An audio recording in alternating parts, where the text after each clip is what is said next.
이제 하지정맥류 치료를 받으신 분들이 저희 부모님도 하지정맥류가 있는데 연세가 좀 많으십니다. 몇 살까지 치료가 가능한가요? 이렇게 여쭤보는 분들이 많습니다.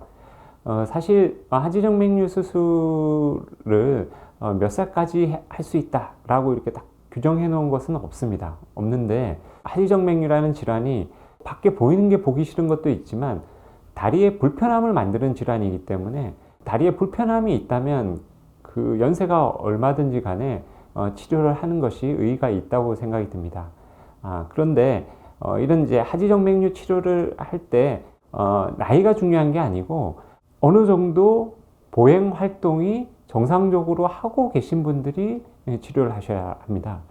나이가 90 이상이라 하더라도 걸어 다니거나 운동을 하는데 전혀 지장이 없이 건강한 생활을 하고 계시다면 하지정맥류 치료를 하는데 전혀 제한이 없습니다. 그렇지만 나이가 한 60대라 하더라도 예를 들어서 뭐 디스크 아주 심해서 아예 다리를 걷는 게 힘들다든지 뇌졸중 같은 것들이 와서 걷는 보행이나 운동 자체가 아주 힘들어서 이렇게 좌식 생활을 많이 하시는 분들 같은 경우는 이런 하지정맥류 치료를 하는 것이 의미가 없다고 볼 수 있습니다. 이제는 의학의 발달로 기대 수명이 많이 길어지고 실제 장수하시는 분들이 굉장히 많습니다. 예전에는 80세 이상 분들이 하지정맥류 수술을 하는 경우는 그렇게 드물었지만 최근에는 80세 이상 분들이 하지정맥류 수술을 하는 것은 흔한 일이 되었습니다.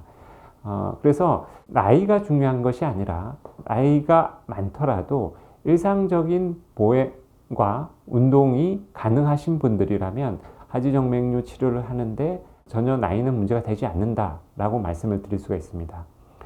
그런데 연세가 있으신 분들이 하지정맥류 수술을 할 때는 젊으신 분들이 하지정맥류 수술을 하는 것과는 약간 좀 다른 식으로 치료 전략을 짜야 합니다.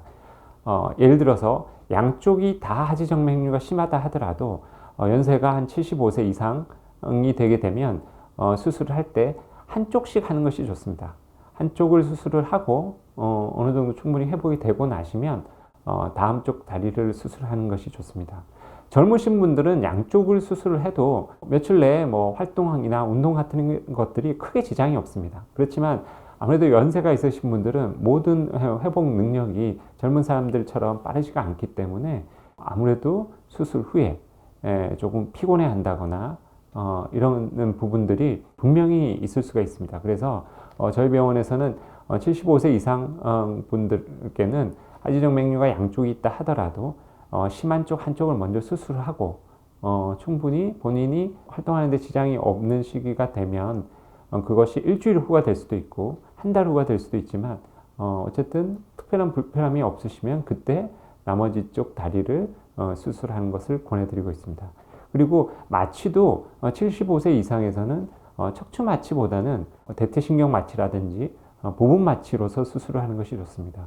아무래도 연세가 많으시면 대소변에 장애가 조금씩은 있으시기 때문에 척추 마취로서 대소변에 있는 신경까지 다 마취를 했다가 대소변 기능이 잘 되지 않아서 일시적으로 수술 당일 이렇게 도뇨를 한다거나 이런 일들이 생길 수가 있기 때문에 연세가 많으신 분들은 가급적 마취를 대퇴신경 마취나 부분 마취 같이 훨씬 좀 가벼운 마취로서 수술을 하는 것이 바람직하다라고 말씀드릴 수 있겠습니다.